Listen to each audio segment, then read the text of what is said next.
GB News host Dawn Neesom slammed Sir Keir Starmer after she halted the show mid-broadcast following the latest developments concerning the Russia-Ukraine war. On Saturday, May 10, European leaders gathered in Ukraine for the Coalition of the Willing meeting where the Prime Minister issued a stern warning to President Vladimir Putin. Starmer met with Ukraine President Volodymyr Zelensky alongside French President Emmanuel Macron, recently elected German Chancellor Friedrich Merz, and Polish Prime Minister Donald Tusk in the heart of Kyiv.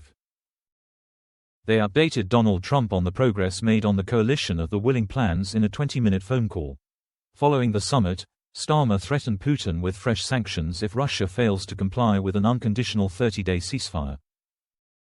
He said, "All of us here, together with the US, are calling Putin out.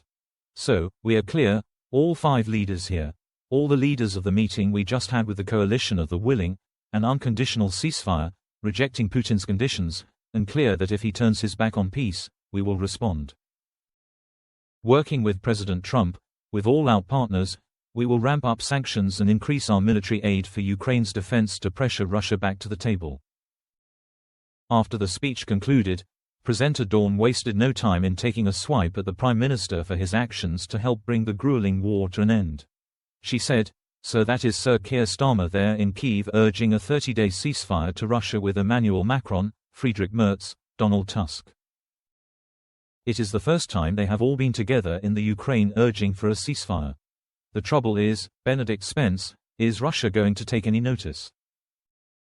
Political commentator Benedict almost then shared his bleak opinion and warned viewers that this meeting could have little effect on the war. He told Dawn, "Certainly not.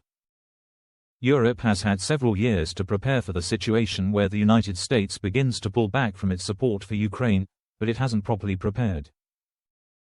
I don't think the Europeans are particularly equal players in all of this. If they, Russia, listen to anybody, it might be China, it might be the US, although, clearly, they're not really listening to what the US has to say about this. And the simple fact of the matter is, they're currently winning, albeit very, very slowly at this conflict. And it's not because of any brilliant technological advances or generalship or anything like that, it's simply a question of numbers." The political commentator went on to add what he believes is likely to occur after the conclusion of the peacekeeping talks in Ukraine, and warned that things could get worse.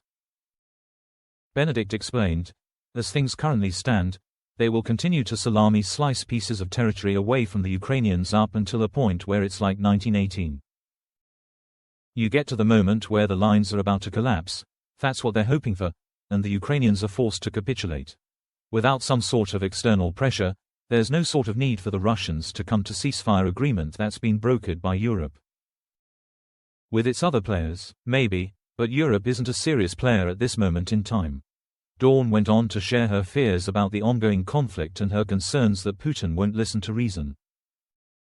She confessed, "I must admit, obviously everybody wants this to work, everybody wants a ceasefire, and everybody wants a solution to the problem. But I just think listening to what we've just heard, I can just imagine Putin going, 'Yeah right, what are you going to do?'